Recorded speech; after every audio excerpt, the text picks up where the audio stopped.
He is located right here in Waterloo region and has some specialty in small business and the restaurant area.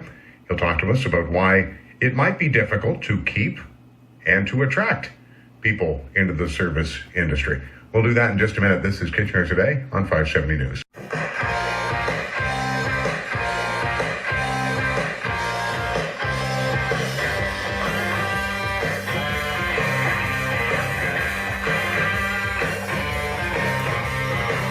So we're told, and have been told actually over the last few weeks from a number of different sources, that finding people for work can be tough.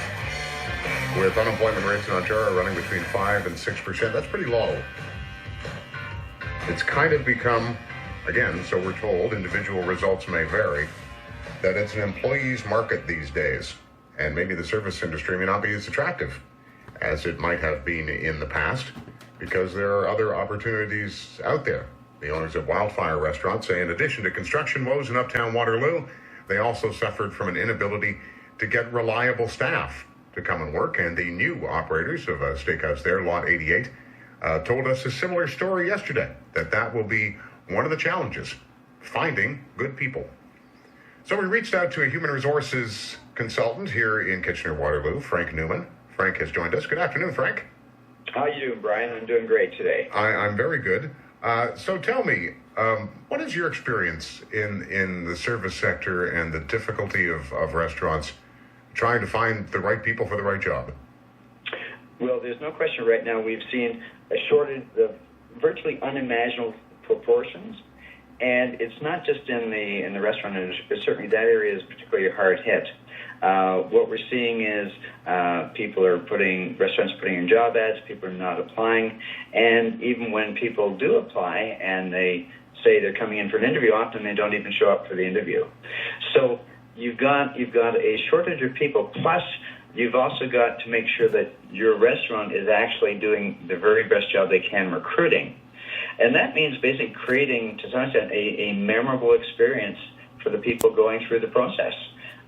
It's a competitive business, so restaurants have to be conscious of the fact that candidates are even looking at reviews online to see if it's a good restaurant to work at. So they'll go on to Indeed or they'll go on to Glassdoor and they'll say, well, restaurant XYZ isn't a good place to work, so I'm not even going to bother with it. So restaurants have to be managing their employee image as much as they represent their customer image. Is that something that the restaurant industry has even really thought about in the past? Because I think for a lot of people, they look at that restaurant job as, this is transient, I'm not staying here forever, my first day here is my first day I start looking for something else. Exactly. Well, and I think, all across, sort of industries where there are, junior people being involved, I think companies really do have to step up to the plate. It is an employee's choice these days. So you've got to differentiate yourself. You've got to, even if you somebody accepts an interview, send them a coupon, give them a free meal. So you've got to blow the socks off the candidate, because a candidate can just as easily go to the restaurant down the street and get a comparable job. But if you invest in the right recruitment tools, you make them feel like absolutely welcome, that's going to make a huge difference. And it's not hard to do, but it takes a dedicated effort to do it. Well, and it takes a complete change of mindset in some ways, right? Well, yeah, these people are not disposable. My family member was recently working at a restaurant for some time, and he was a dedicated worker, but they didn't really recognize or acknowledge him. And he left there, and he said to me, I really want to spend some time with the HR department, say, there are better ways to treat your people. And it really comes down to, often it's that relationship between the first line supervisor or the first line cook or whatever and the staff that makes such a difference.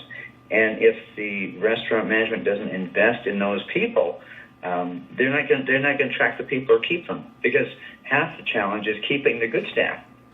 Well, I was going to say that the retention is, in a lot of ways cheaper than trying to find somebody new. What can restaurants do to incentivize people who are with them to stay? Well, there's a number of things they can do. One is making sure where possible they're accommodating their schedules. If they need time off to do a medical appointment or something. But so accommodating employees is number one. Number two is making sure in the restaurant industry, making sure the tips are fairly distributed. A lot of restaurants do a very good job there, but there's a lot of ways to cut corners on that. And if that is perceived as the least bit unfair, then people are going to talk and people are ultimately going to leave. So you want to treat people fairly. And then finally, you may want to start thinking about incentives. I mean, a lot of organizations, in manufacturing have incentives for great work. Restaurants may want to think about that for, even attendance. If you're on time for your shift every day for 3 months, we'll give you some sort of an incentive reward or something. So some of those techniques will help to keep people on the long term. But the other thing is just talk to the staff. Most people leave jobs not because of the work or the wages, but because of how they're treated and are they considered to be people. And the more you can engage in conversation with your staff, walk around the restaurant, sit in the pantry or whatever, know your staff is the best way to keep people, because people want to work for people. The service industry, the restaurants, who say they're having difficulty getting people, keeping people, having people show up. I don't get that one. The ghost workers, after 3 weeks, you just kind of disappear into the ether and don't come back again. That's got to be pretty tough as an employer to try to find people, get them, and then all of a sudden they're gone. And with the changing nature of work these days, people are way more mobile than they used to be. You can work from almost anywhere. Technically, I could probably do this show from my living room if I just had the right connections. So work is changing, but it is, as Frank has pointed out, a pretty good time to be out there looking for an opportunity. Coming up after 2:30, maybe this is a place with some opportunity.